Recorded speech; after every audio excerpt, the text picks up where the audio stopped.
Inventory valuation का मतलब क्या होता है? आपने सुना तो रहेगा कहीं ना कहीं, स्टॉक। ये सुना है वर्ड? कहाँ पे? 12th स्टैंडर्ड में सुना था, opening stock, closing stock and all. तो इसी को बोलते हैं स्टॉक वैल्यूएशन। यानी इन्वेंट्री वैल्यूएशन का दूसरा नाम क्या है? Stock valuation. इन्वेंट्री को ही हम लोग स्टॉक बोलते हैं। सिंपल। अब यहां पर ध्यान देने वाली बात क्या है? स्टॉक कितने तरीके से वैल्यूएट किया जा सकता है। आपने जो दुकान स्टार्ट किया, वो दुकान स्टार्ट करने के लिए आपने सामान खरीदा, बेचा, सामान खरीदा, सामान बेचा, सामान खरीदा, सामान बेचा। At the end of the year या at the end of the day, at the end of the week, ऐसा आपका क्या रहेगा? क्लोजिंग स्टॉक रहेगा। वही दूसरे दिन ओपनिंग स्टॉक बन जाता है। तो यही सीक्वेंस आपका हर साल चलता है। बट स्टॉक वैल्यूएशन कैसे किया जाएगा उसके लिए, तो यहां पर क्या होता है, मानो कि आप फैक्ट्री में हो। फैक्ट्री में क्या होता है? पहले आपका रॉ मटेरियल खरीदा जाता है, उस रॉ मटेरियल को क्या किया जाता है? फैक्ट्री में डाला जाएगा और प्रोसेस किया जाएगा। क्या किया जाता है? प्रोसेस।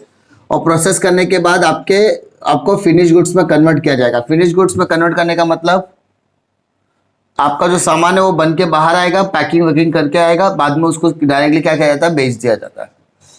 आपने रॉ मटेरियल खरीदा, तो रॉ मटेरियल खरीदने के बाद भी आपका स्टॉक मेंटेन होगा कि आपने कितना खरीदा, आपने कितना बेचा, कितना ट्रांसफर किया।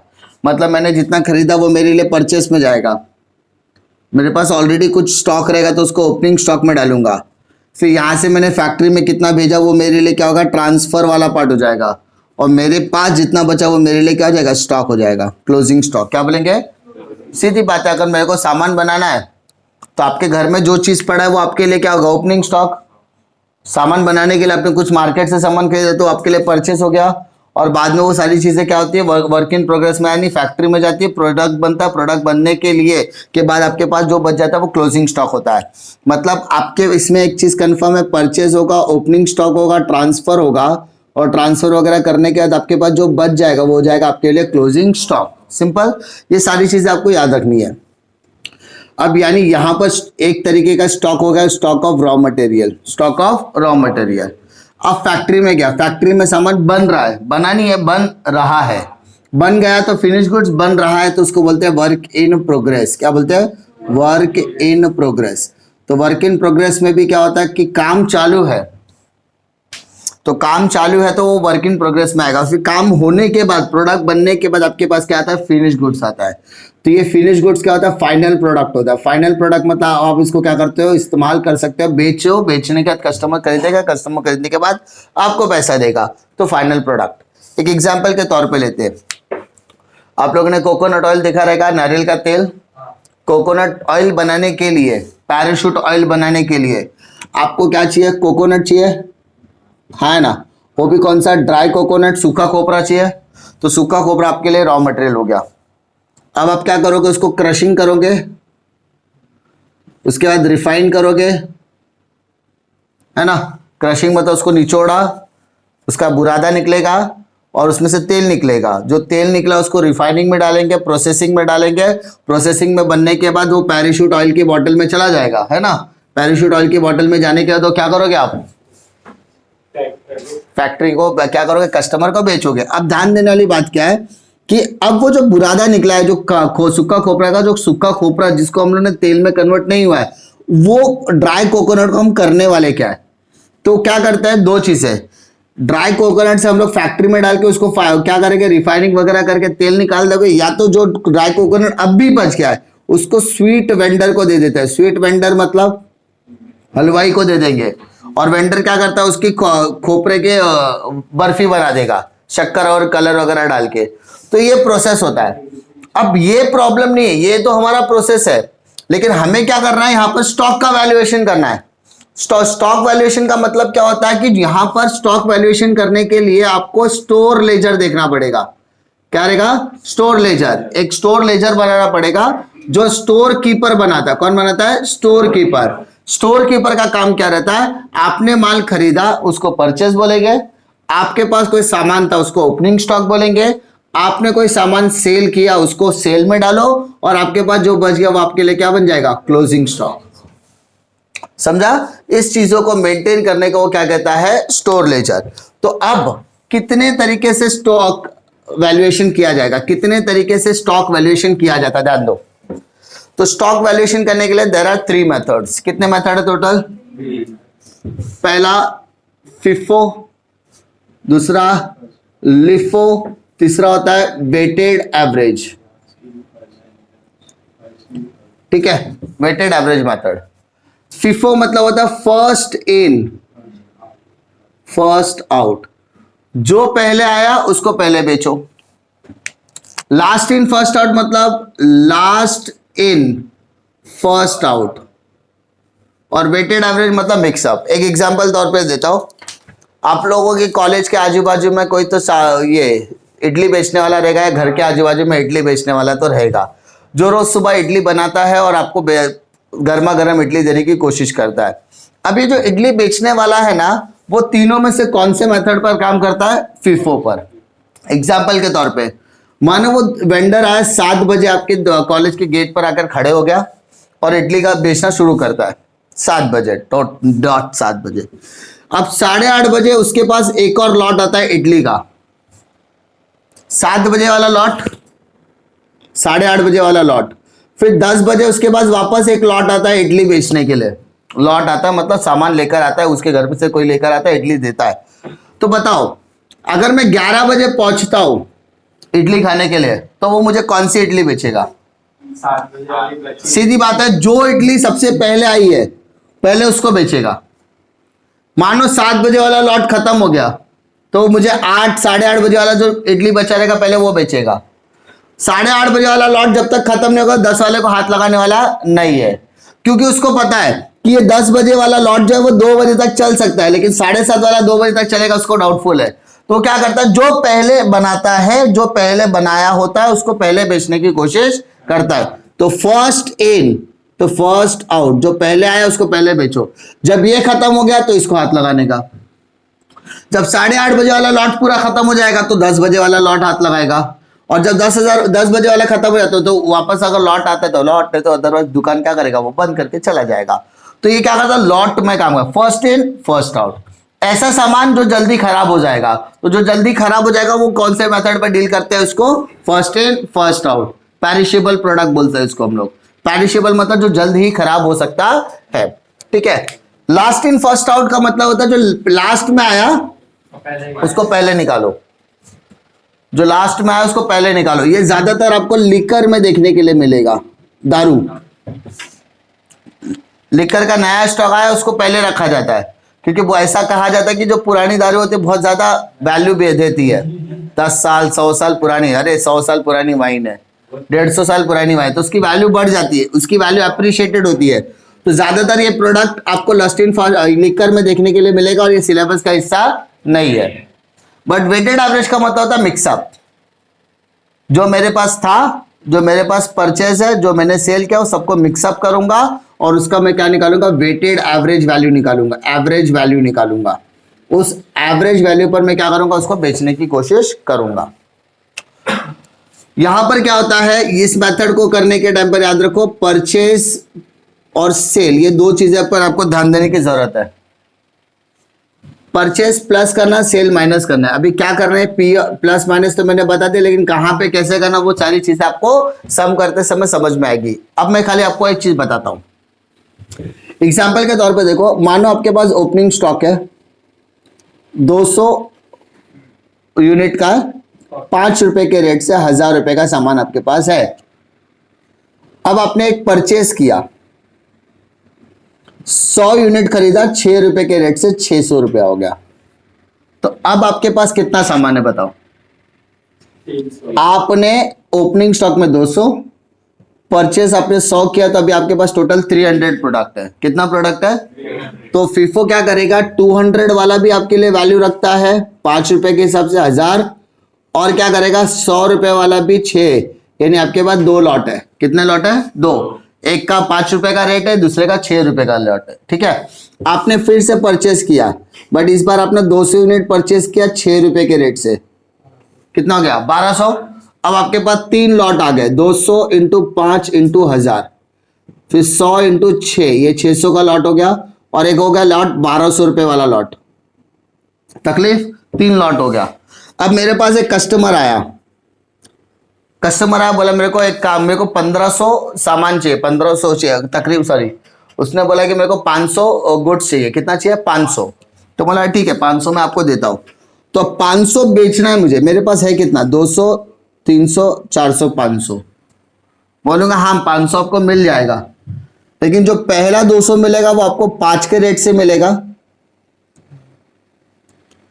दूसरा जो 100 मिलेगा आपको 6 रुपए के लॉट से हम लोग बाहर निकालेंगे। माल निकाल रहे कितने में बेचा है? This is not a selling price, ये हमारे स्टॉक से निकल रहा है, या हम बेच नहीं रहे, या हम क्या कर रहे हैं, हमारे स्टॉक से निकाल रहे हैं।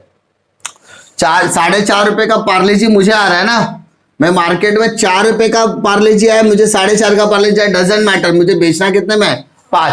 तो मैं ये 5 वाली बात ही नहीं कर रहा हूं, मैं 4.5 और 4 वाली, मुझे मेरा सेलिंग प्राइस कंफर्म है, तो मेरे को सेलिंग प्राइस कंसीडर करना ही नहीं है, मुझे मेरा स्टॉक। अभी पार्ले जी का शॉप में फैक्ट्री से मंगाता था तो 4 रुपए वाला लॉट आता था मेरे को, लेकिन आज फैक्ट्री में मैंने कॉल किया, फैक्ट्री में मुझे कॉल करने के बाद मुझे मालूम पड़ा कि वहां पे माल नहीं है, तो मैंने होलसेलर को कॉल किया, होलसेलर ने बोला हाँ मेरे पास है, लेकिन 4.5 के रेट से मिलेगा।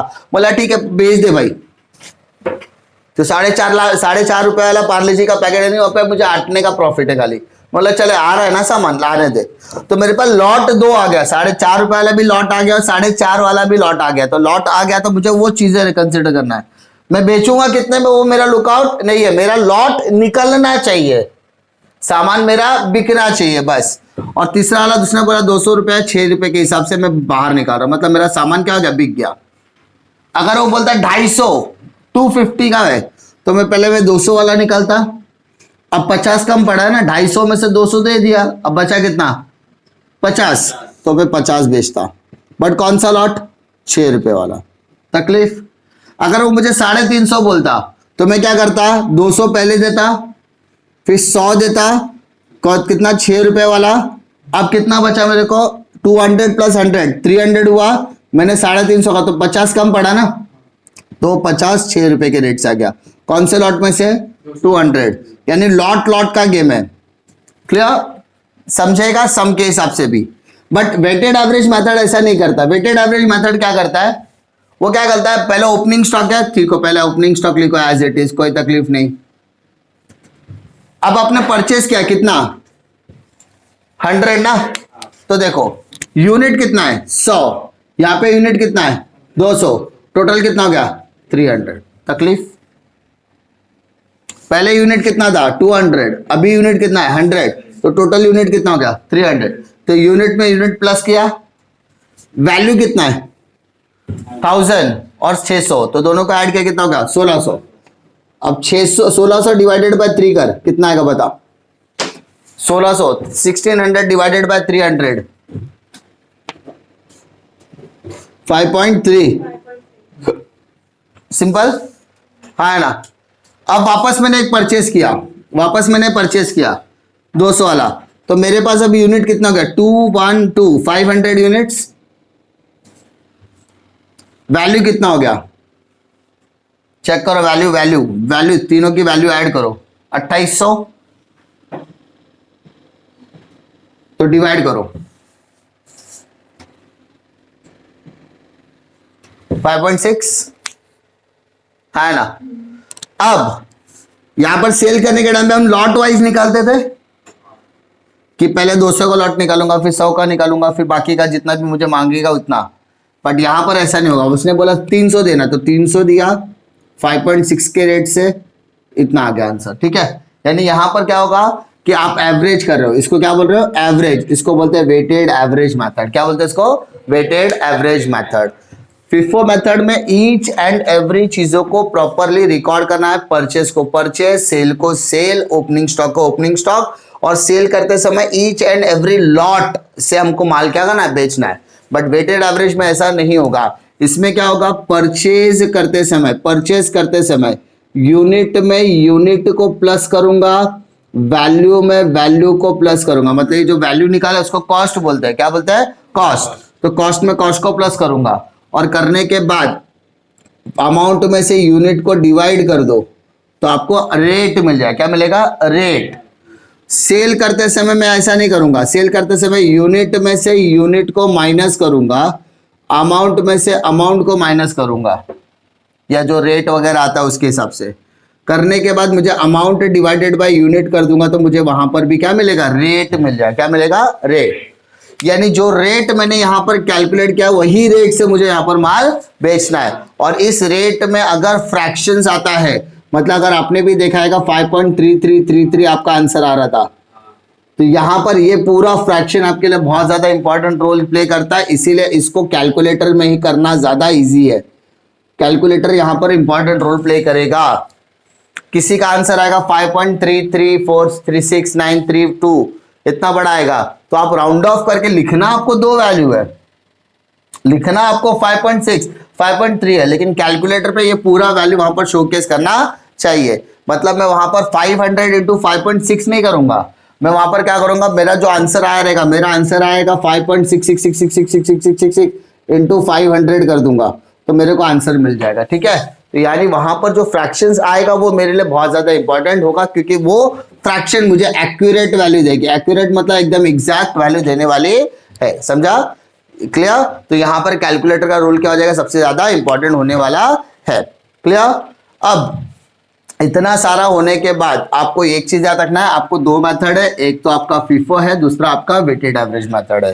ठीक है, फीफो मेथड के अंदर आपको क्या करना है, आपको सेम कॉलम, जितना कॉलम आपका फीफो में बनेगा उतना ही कॉलम आपका वेटेड एवरेज में बनेगा। दोनों के मेथड में फर्क क्या है, यहां पर ओपनिंग स्टॉक की भी वैल्यू है, परचेस की भी अलग से वैल्यू है, सेल की भी अलग से वैल्यू, और यहां पे आपको ईच एंड एवरी लॉट को सेपरेट सेपरेट लिखना है। परचेस करते समय उसका भी लॉट लिखना है, ओपनिंग स्टॉक का भी लॉट लिखना है। आपने 6 बार परचेस किया तो 6 बार अलग अलग लॉट में लिखना है, और सेल भी आपको लॉट वाइज करना है। लॉट मतलब बंच होता है, ग्रुप होता है, उसके हिसाब से बेचना है। लेकिन यहां पर आपको क्या करना है, हर लॉट को मर्ज करना है। मर्ज मतलब मिक्स करना है, और मिक्स करने का उसका जो कॉस्ट निकलेगा वो निकलेगा वेटेड एवरेज। क्या निकलेगा, एवरेज। मतलब पहले मैंने 5 रुपए के रेट से खरीदा, अभी 6, तो अभी जो रेट निकलेगा वो क्या होगा, एवरेज रेट निकलेगा। क्या निकलेगा, एवरेज। और ये एवरेज रेट डिफरेंट कैसे होता है, क्योंकि लॉट का यूनिट के हिसाब से चेंज हो जाता है, लॉट के कॉस्ट और यूनिट के हिसाब से क्या होता है, चेंज हो जाता है। मैं 10 रुपए के हिसाब से खरीदूंगा तो मुझे इतना रेट पड़ेगा, मैं 9 रुपए के हिसाब से खरीदूंगा तो मुझे इतने का क्वांटिटी पड़ेगा, तो ये मेरा कॉस्ट क्या हो जाएगा, तो टोटल वैल्यू से यूनिट को डिवाइड करने के बाद मुझे उसका एवरेज कॉस्ट मिलेगा। वही एवरेज कॉस्ट पे मुझे परचेस और सेल को एडजस्ट करना पड़ता है। ठीक है।